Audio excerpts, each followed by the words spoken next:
think that's what's happening. And, we've already committed that we thought federal offenses were committed by Donald Trump and by John Eastman. Oh, yes, right there. Jamie Raskin. Who else always tells us that? This is like a mob prosecution. We're talking about Rico Suave. Okay. Rico charges. Don't do that. Suave. Okay. Oh, boy. I'm a little bit excitable this morning because it's getting real up in here. And who's here? It's Captain America. Thank God. Former U.S. Attorney Glenn Kirshner is here. Get me Glenn Kirshner. Glenn Kirshner. Former 30-year federal prosecutor Glenn Kirshner. I can listen to him talk all day. Who has answered the call for his country once again. Glenn Kirshner. MSNBC legal analyst Glenn Kirshner. On the Steffi Miller Show all day. Piercing blue-eyed Glenn Kirshner. We got that Glenn Kirshner now, and I feel okay. Oh, God. Glenn Kirshner and subpoenas and search warrants all in the same day. Oh, God. Okay, let me calm down for a minute. Okay. Hi, Glenn. Good morning. Good morning, Steph. I mean, just legally speaking, is getting real up in here, correct? I mean, these are multiple states, multiple search warrants and subpoenas, right? Federal agents have dropped subpoenas on, we've got what? Georgia, we've got Nevada, we've got Michigan, right? It's happening, isn't it, Glenn? It is happening. I really don't want to kill anybody's buzz. It's happening a little too slowly for my taste, but it's happening. They're working their way up the criminal ladder, up to the command structure of the insurrection. So what are any of these states more significant than others, or the fact that this is all happening simultaneously? Is that significant legally? It's interesting because we often will coordinate subpoenas or search warrants so that we issue them simultaneously. So, one bad guy can't call up another bad guy and say, hey, they're at my door, get rid of the following evidence. Now, I don't know how closely the fake electors in various states are coordinating, but, I see this as kind of par for the investigative Travis force. compared it to the scene in Dick Tracy where all the villains are getting jump cuts. They're to them rounding all up getting, everyone. Right, they're rounding up everybody independently, but maybe so they can't coordinate. But that's talk to us about the legal connective glue, though, to Trump. I mean, that's the main thing is, first of all, the RNC got ensnared. They had to admit that, Trump called them, put Eastman on the phone, pulled the RNC into the fake elector scheme. So talk to us about the whole scheme and the connection to right up to Trump. We don't know what we don't know, Steph. So, do we believe that the Steve Bannons were directly plugged in to the White House? Could be, right? He used to have an office in the White House. Could it be that Roger Stone was communicating with his old buddy, Donald Trump, on this whole, scheme to defraud the United States?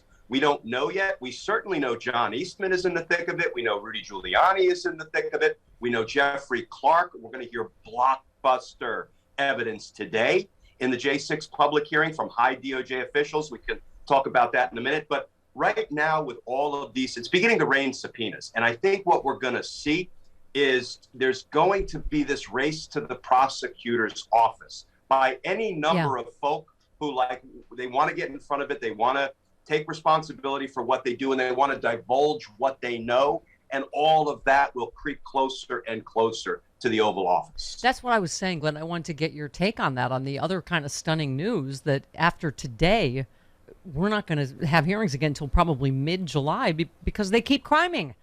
They said we keep getting new evidence. What did was it Raskin that said we're getting new evidence at a velocity that is? So I assume that's what I was saying, is people are rushing to get on the right side of the law. There's more documentary film evidence coming out.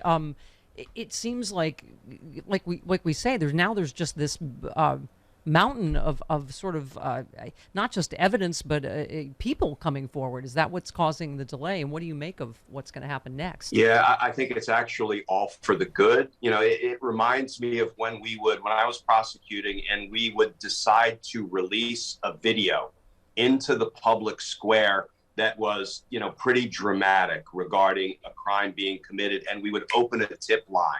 Yeah. And because of those images, which I see, as a parallel between that and what we are seeing with these public hearings, all of a sudden the information starts to pour in sometimes from uninvolved witnesses, but sometimes from involved witnesses. So I think that's what we're experiencing because they're doing such a great job presenting the story to the American people.